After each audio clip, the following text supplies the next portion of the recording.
Warning, due to some language and subject matter, listener discretion is advised.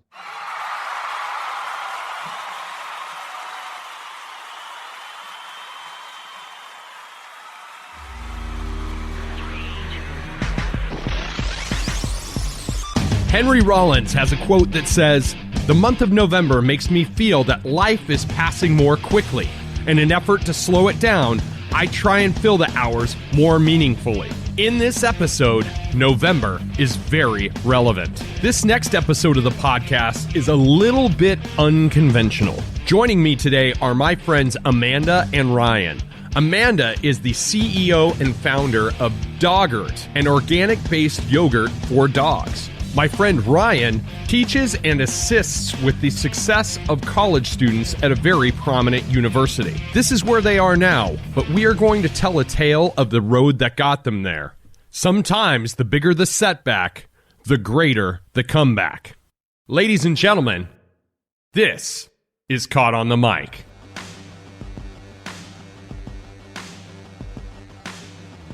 So we have an unconventional episode of Caught on the Mic today. I have my friends Ryan and Amanda with us.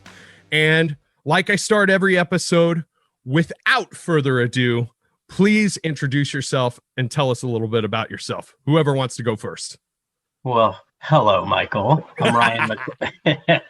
I'm Ryan McLaughlin. I work in higher education. The institution itself will leave nameless at this point, although you guys know where it's at, in Omaha, Nebraska. I work as an academic success coach, mostly with undergraduate students, but I also teach first-year courses at the university. So I've been entrusted to teach credit-bearing courses at a college, a rather prestigious one as well, I might add.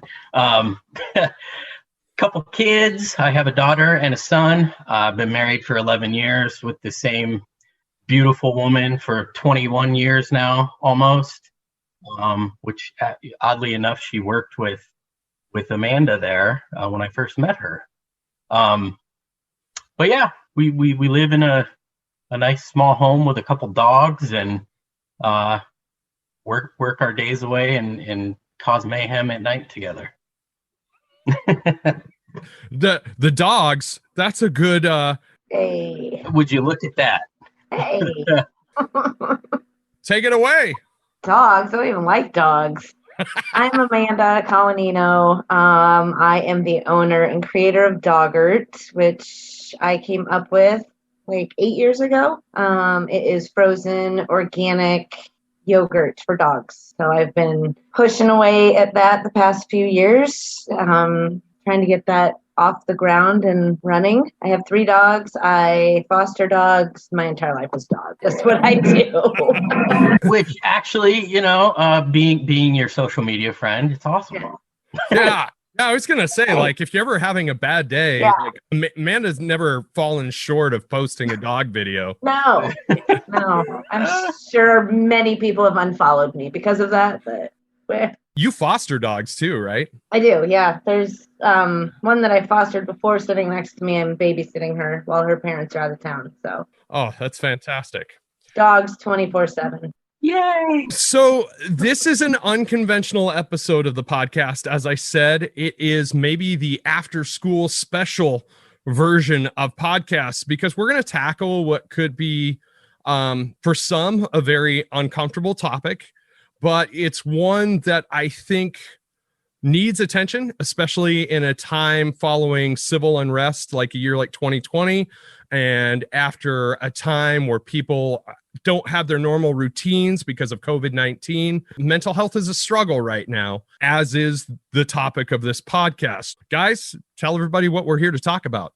Well, as I talked about my profession, I'm also an alcoholic, and I don't know if I'd call myself an addict, but I certainly never turned down a drug. All right. Yeah. Amanda? I as well am an alcoholic. So we're going to get in the weeds on that. Ryan, how long have you been sober? Last November of 2020, it was 11 years. Oh, wow. Congratulations. Yeah, I had my, thank you.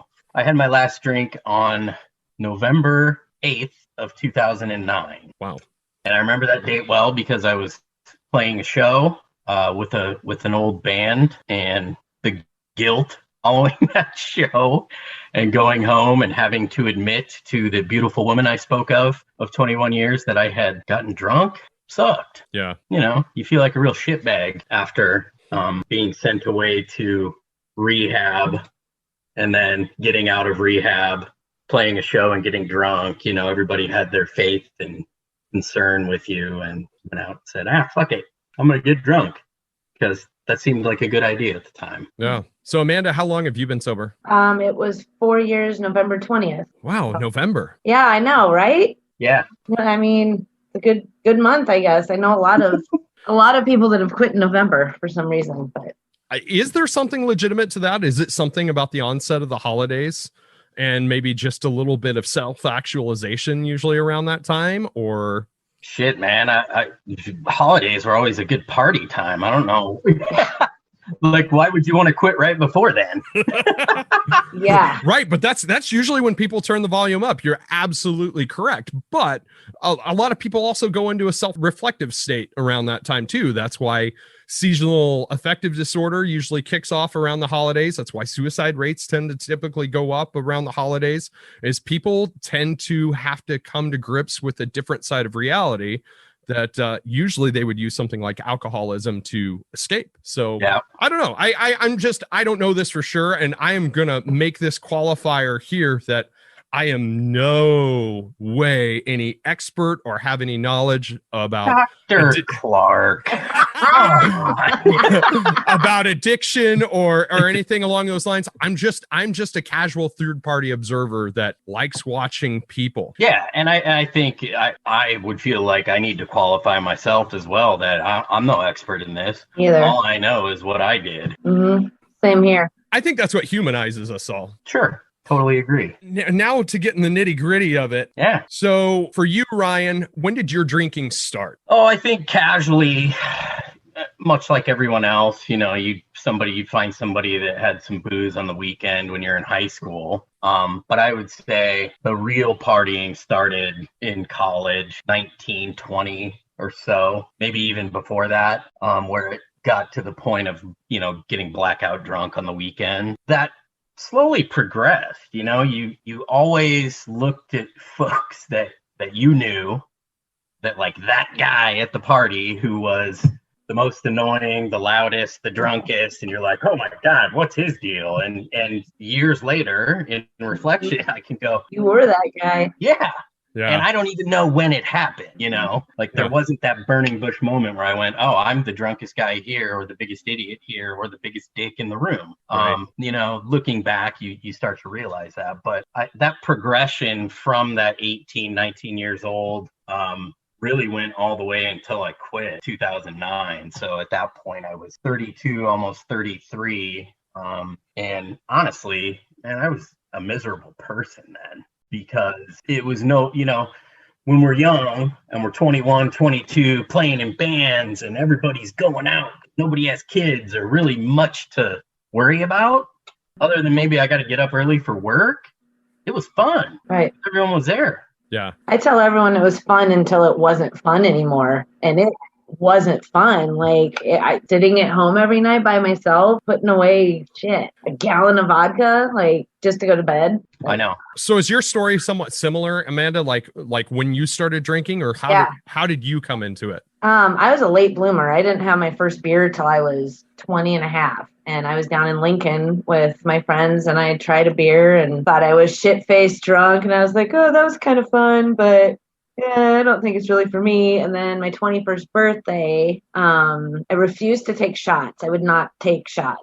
So I just drank a shit ton of beer, and then I started working at bars and found hard alcohol. And then I started taking shots, and that was it. Yeah. So yeah, it was. So a common connection we have socially is like, I know both of you from my time playing music, and we kind of all have social connections because of such. Do you think that some of this came from like, I would say like maybe a sense of immaturity. I mean, I understand that alcoholism is a disease, and we'll kind of cross that bridge here in a few moments. But do you think maybe that trying to keep the party going was just a loss of sense of reality with where you were moving in life and the way that the trajectory that life was moving for you? The short answer is yes.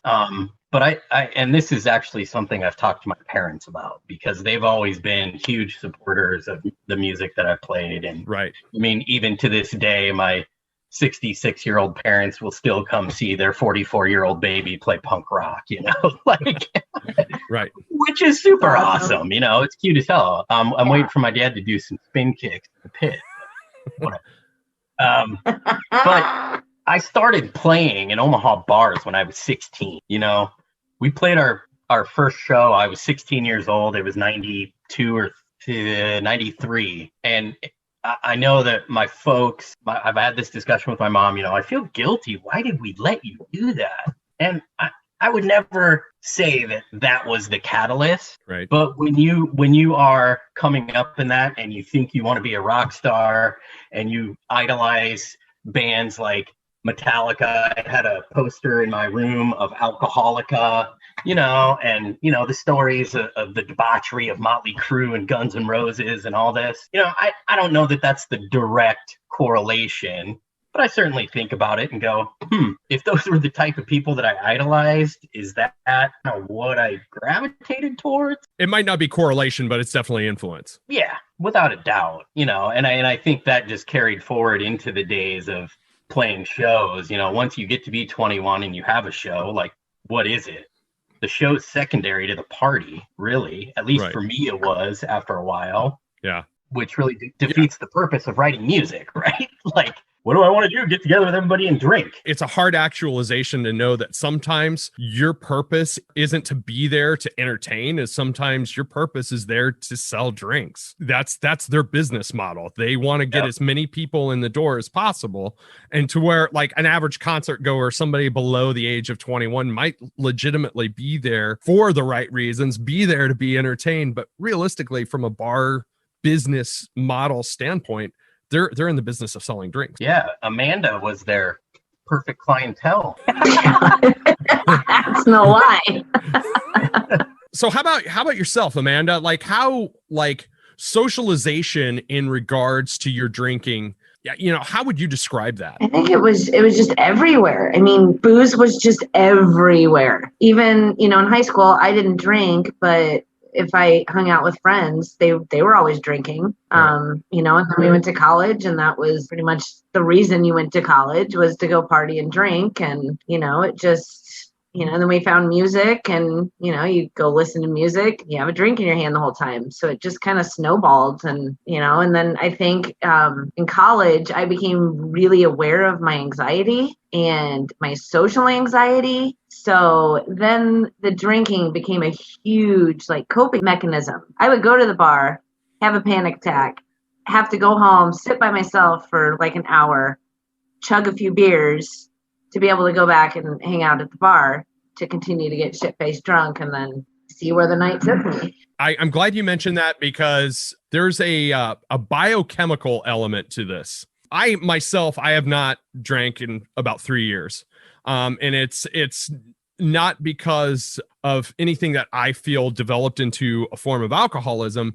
It's because I noticed a correlation between my anxiety and a night out at the bar.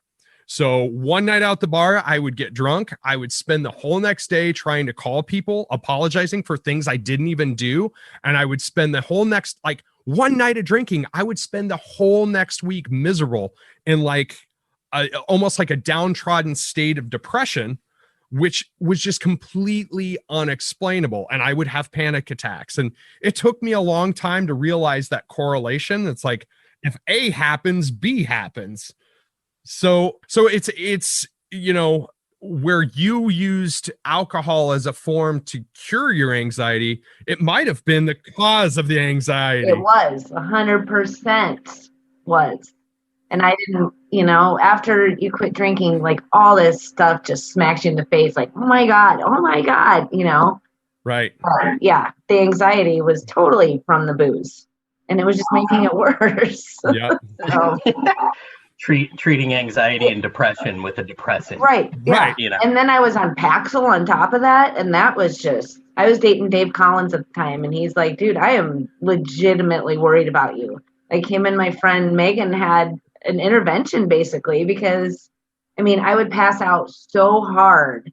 And I guess my body would just like flail about and I had no idea what was going on. And the Paxil was treating the anxiety. And then I was able to go out and get liquor up. Like it's, yeah.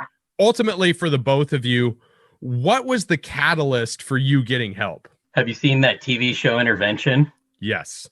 My family did that to a T. Ooh. Yeah. It was Wow. fucking like I was legitimately pissed at first. Yeah. So it was literally just my mom invited us over for Sunday dinner. Everybody was acting weird, and I was like, this is bizarre. And they sat down. They had written letters. They read them. They got letters from bandmates of mine, best friends of mine, Zach and Jamie. Oh, wow. Read those to me. And by the 5 o'clock that night, I was at rehab. Whew. Hmm. How about yourself, Amanda? Mine was what would it have been? My 38th birthday. And that whole week I just partied. I don't know why. Why? Because you're 38, man. I worked at the VFW and I was so desperate it was on my birthday. I was so desperate to just get shit-faced and have fun on my birthday that I went to karaoke at the Sydney with my dad and a super old dude from the VFW. Like that's how hard up I was to go have birthday drinks. And my dad said that I just turned into like Satan. And I don't remember any of it. I guess I was trying to hit him and I was cussing him out and I don't remember any of that. And so of course this was the 16th. So that whole week, I sat and I was still drinking myself to sleep. And the guy I was dating at the time, he's like, you need to quit drinking for 5 days or we're done. Oh, wow. I can quit for 5 days. Thanksgiving's coming, Christmas is coming. So I was like, 5 days, I can do that. So I hid my vodka. 5 days came and went, and I felt like myself just going like this. I'm like, this feels awesome. And so kind of like a fuck you, I kept going to like a fuck you to him. I was like, watch, I can go 10 days. And, I just, each day I felt better and better and better. So I just kept going. And here I am, 4 years and 2 months later. And At the height of your alcoholism, were you, and this is for both of you, did you find that you were drinking more in the social environment, or had it progressed beyond the social environment to where it was those depths of where you were like, I'm at home, I've got the jitters, I need a drink kind of situation? I never had withdrawals. It was every single day at like 4 o'clock, I'd pour a glass of wine. And so I didn't think I was an alcoholic because I never drank in the morning. I'm like, I don't need booze, but I did. I thought, to get myself to sleep every night. So I'd start drinking at 4. Sometimes I'd be up till 3 in the morning, pounding vodka Diet Cokes.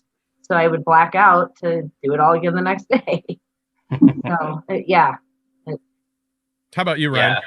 Yeah. At the height of it, there was nothing social about it because I was at a point where I was trying to hide it from Jenny. I was trying to hide it from everybody I knew, thinking I was, of course, in my drunken dumbass wisdom, and little did I know that I couldn't talk or stand when I was drunk. So that's how it went. But yeah, I would stop at the gas station at 6 a.m, like hair of the dog style, get like a fifth of vodka and slug that just to feel better. You'd kind of built it into your circadian rhythms to a certain extent. Yeah, like it was terrible. And then, then I would sleep it off for a while, get up and do it again, and then go to bed that night. Yeah. Maybe remember the day, maybe not, still going to work, still just. So that's where I was going to go next is, you both have progressed your careers and your endeavors beyond this addiction. Like at that time, how was it impacting your career trajectory of what you guys were doing to make a living? I've been fired from so many jobs. And I mean, I know it's because I was freaking shit-faced drunk still from the night before. You sure it's not because your salty attitude?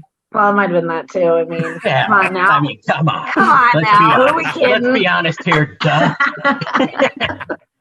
But yeah, I mean, I didn't have a career. I had no idea what I wanted to do. I mean, I had Doggart, going, but it was more of a hobby. And I knew it's what I wanted to do with my life, but booze was way more important. So, if I had this paycheck and then I was a bartender, so drink while I work, and then I get more money to go to the bar after I'm off work, sign me up.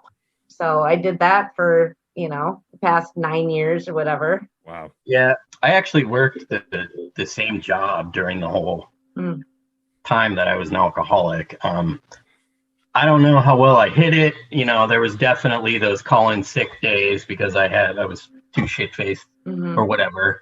But I think part of the reason that I worked that same job the whole time is because it was comfortable and I was scared shitless of everything.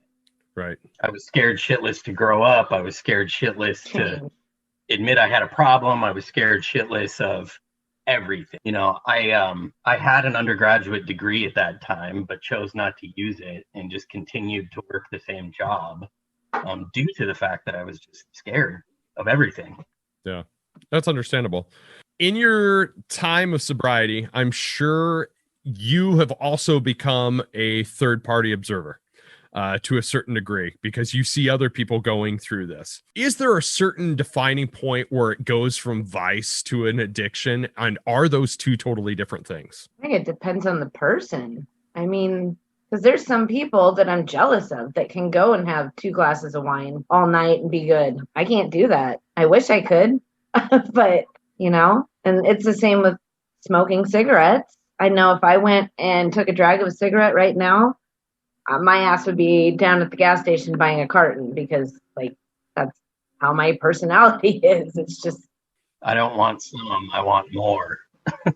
What's the saying? 1 is too many and 10 is never enough or something, but it's the truth. Yeah, if that's not what it is, that's what it is now. Yeah. Thanks. Yeah, well played. Well played. That's a very good tie-in because obviously alcoholism is a disease, addiction is a disease. It's because Dr. Clark speaking here, your neurons are kind of and your receptors kind of react a certain way to the response of those actions. Is there ever a difference between when it's a legitimate disease or a choice, or is it a disease of choice? Man, I hate this question. Oh, I knew you would. Because it's hard to say that I didn't choose to go out and drink. Right. But the disease did push me to that, right? Right. But I've heard therapists and counselors describe it.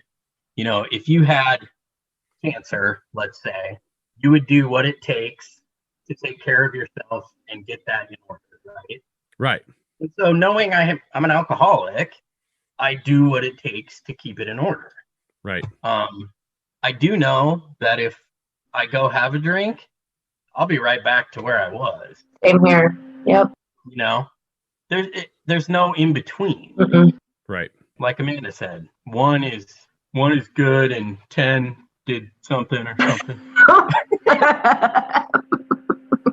And this is why I gave you guys the disclaimer before we press the record button, because honestly, you have to understand the position that I'm coming from a neutral place, neutral territory here, but I've also been impacted by alcoholism. It has closed in around me in different elements of my life, different parts of my life. Sure. Does it ever appear that the disease can sometimes be used as a scapegoat for other irrational or sometimes immoral behavior? Oh, yeah. I think so. I mean, I dated an asshat, and, it was because I was drunk. Oh, it was because I was drunk. So it was kind of excusable. And if I did something messed up, which when I quit drinking, I found out why my best friend quit talking to me. I had no idea, no idea. And it was, because I would do shit when I was drunk and had no idea. Yeah. I mean, I know that I used it as the scapegoat for however many dozens or hundreds of dipshit moves that I made in life. Oh, I was drunk. I didn't know that I did that, and that always becomes an excuse. Now, I can't say for certain that I haven't used that as an excuse after the fact, right? Like, hey, I'm a recovering alcoholic. Therefore, I honestly don't know if I can answer that. I think probably in my fucked up brain at some point, I probably decided that was a good excuse for being a dumbass. I don't know. Yeah, I think there's a steady balance of perception versus reality, where a third party person that doesn't have an understanding of alcoholism or the way that alcoholism has a trickle down effect. It doesn't only impact the alcoholic, but it impacts the lives of everybody that's surrounding the alcoholic and connected to the alcoholic. And I've done it myself. Like, I have cast judgment on people and be like, how come that motherfucker can't get their shit together? Like, they not find their why? Can they not find their reason to get past this? Can they not? And I think there's merits to that too. I mean, like, sometimes you have to find that focal point where it's like, in order to get beyond this, I have to focus on this. So a lot of people that progress out of alcoholism or addiction find something else to replace it, whether they become better musicians or like guys like Duff McKagan or Robert Downey Jr. that have gotten into martial arts and stuff along those lines, but that leads me to ask, what is your why? What is the motivating factor that keeps your sobriety intact today? Well, I mean, I've got 2 little kids I'm raising now, right? So I want to be the best me that I can be. And the person I am now, 11 years after the fact, is like night and day different than the person that I was. But I think you made a good point. And part of the reason why I remain sober is because the alcoholism is now my problem only. Right. Because I was told that at my own episode of intervention that you're going to be homeless, you can't live with us, you can't see any of us, all those things, where that, collateral damage was suddenly all put back on me. And I was like, well, fuck, what do I do now? Right. So, I mean, that's the 2 big whys. Yeah. How about for you, Amanda? That was not me. That was, what was I watching? Oh, so I watched the Blue October documentary the other night, and I was a hot mess. I mean, just a lot of the stuff he said was just like gut punches. And the part that hit me the most was his mom coming up behind him, grabbing his shoulders. And he's like, I know Justin is somewhere in there. Like, he's still in there. And that just, like, I lost my shit. I'm like, because that's how it was when I was drinking. I mean, I totally lost myself. And I've spent the past 4 years trying to get, pre-drunk Amanda back. And I finally I finally feel like I'm about 98% there. And, if I took a drink tomorrow, that's all just, it's gone. I mean, I wouldn't give a shit about my house, my dogs, my business. Where's that next drink coming from? I gotta have you on like as a co-host more often, because you throw me my next question so well. Because well played. I was going to ask you, are there things that happened today in this moment, January 28th? It is the 28th, right? Yeah, January 28th, 2021. Are there things that are happening today that could be potential triggers for either one of you? Sure. I mean, it's those fleeting moments. It's not always necessarily a very specific thing. It's more like a feeling or a thought. So, I think we all, or human beings in general, tend to kind of glorify the past Like, oh my God, I remember, being in Brothers and just listening to punk rock and having a great time with all my pals. Flash forward 5 years from that point when I was sitting in my truck by myself, looking in the mirror, asking myself who I am. Right. Those are the moments I have to bring back and go, okay, that shit wasn't fun. Yep. I don't want to be back to that. Yeah. And that fun party ended long before my drinking career did, Another good tie-in. Ryan, you still play in bands. And I know for a short period of time, even after you started your sobriety journey, Amanda, you were still working at the VFW, correct? Oh, yeah. Yep. How did either one of you preoccupy your mind when you were put in environments surrounded by temptation to avoid that temptation? It's a good question. Yeah. Go ahead, Amanda. No, I don't know. I mean, it was like retraining your brain. I think for me, I had to, one, before I went, just be very clear with everybody, like, hey, if I leave, it's not because I don't like the other bands. It's not because I disrespect you guys. Just know that I'm struggling. But the biggest thing was getting back to that place where it was about the music and not the party, which is where I'm at now, which is great because I just love it so much. And it's that same old feeling I had before drinking heavily before playing, where you're just nervous and like excited. And so just knowing that you're there for a reason, and that reason is to play. Yeah. I think that's a thing that kind of comes with age though, too. No doubt about it. You make a certain peace with it. I mean, you get to a point where you're like, okay, it's not about being the top dog on stage. It's about just doing something that fulfills you. Like I tying things back to myself. It's like, this journey of starting a podcast, I had a lot of discussions with myself internally about it. And it was one of those things where I've kicked the idea around for years, but I knew that I didn't want to do it unless it would be something that I was proud of or something that I wanted to listen to for myself. So like music is the same way, right? Like you get up on stage, you're playing 110% for yourself right now. And it's probably creating some of the best art you've ever created as a byproduct. I play and write what I would listen to. Right. Which wasn't always the case in every band I was in. Not that I didn't enjoy it, but it wasn't always, right? Like it wasn't always like what I really, really, really wanted to play. And then I was just like, fuck it. Yeah. I might be a bass player, but I've always had a guitar. Let's see what happens. So Amanda, how has focusing on your entrepreneurship, how has this sobriety kind of turned over a new lease on that? Like, how has it made you refocus your attention on that? Well, getting up before 2 p.m. helps a lot. Whoa, there's a whole other world before 2 p.m. Who knew? Right. Yeah. I mean, it's my passion, and I don't feel like I'm working when I engulf myself in Doggart.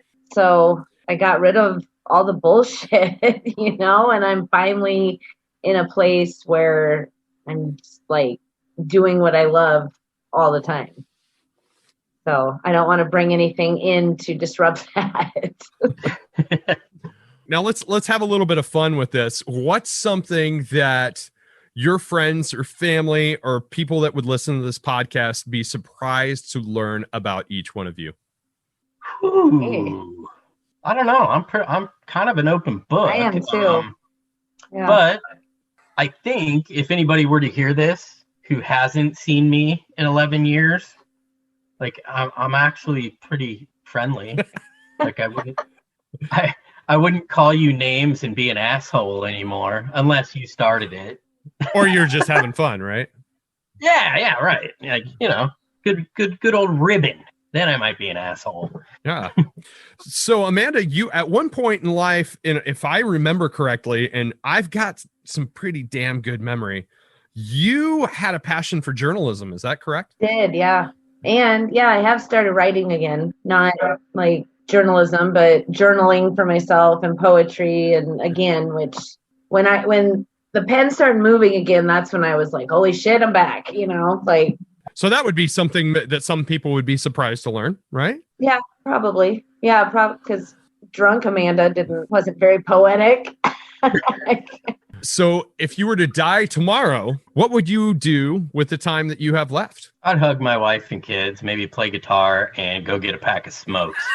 Yeah, for sure. If I knew for sure I was going to die. Yeah. I'd go get a pack of P-Funks, man. Seriously, I've I would smoke before I drank ever again. This is a good question, and honestly, I'm glad I don't mention what I do for a living, and I'm not mentioning the establishment that you work for, Ryan, because of where I'm going with this question. Being recovered alcoholics, what is your stance on the potential legalization of medical marijuana? Do you think that's a slippery slope? I don't. I'm all for it. It's totally, yeah. Good. We're all on the same page. So yeah. No, I mean, I'm pretty much a straight edge dude now, but yeah, man, I never had a problem with people that smoked a little dope. Right. Or eat it. Yeah, whatever. Yeah. Yeah. Or drink it even. I saw somebody. Yep. Yeah. That's fun. Do anything. That's fun. Let's wrap this up with some final words. If you were able to write a letter to yourself at that moment that you started drinking, what would you tell them about your life right now? Where you're at in life right now? You're not a complete fuck up. Don't be afraid to take chances. I think that's one of the biggest lessons I've learned in the last 11 years is that taking a chance on a career, on a job, on a going for that new degree, whatever it is, starting a business, a podcast, whatever it is, take that chance because it can really turn into the happiness that you're looking for. Because I was so scared shitless to take any chances back then.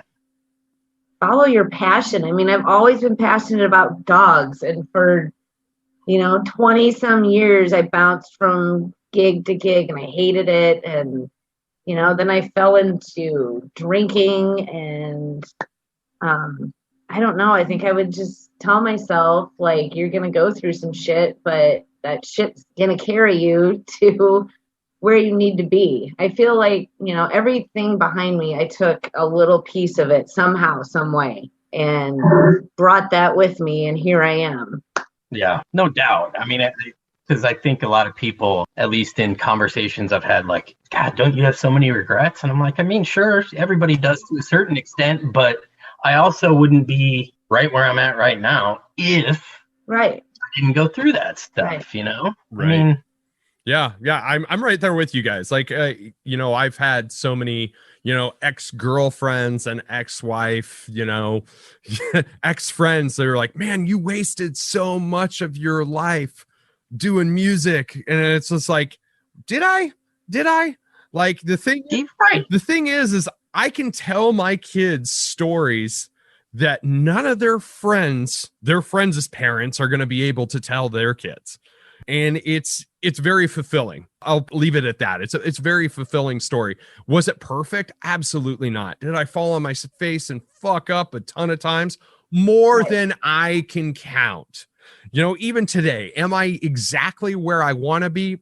No, but I'm always looking forward to tomorrow, to be better tomorrow than I was today. For sure. That whole one day at a time thing. Yeah, I've kind of been embracing that since. Absolutely. Yeah, especially with COVID. Yeah. Like this again? No shit.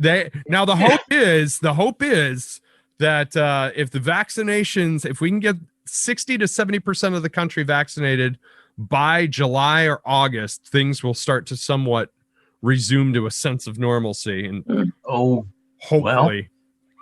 Well, yeah, we'll see. Right. Yeah. Right. Well, I just wanted to let you guys know that I'm proud of both of you. I am super proud to call you guys friends. I'm glad I got to have you on the podcast. I know we talked about this about a month ago. Yeah.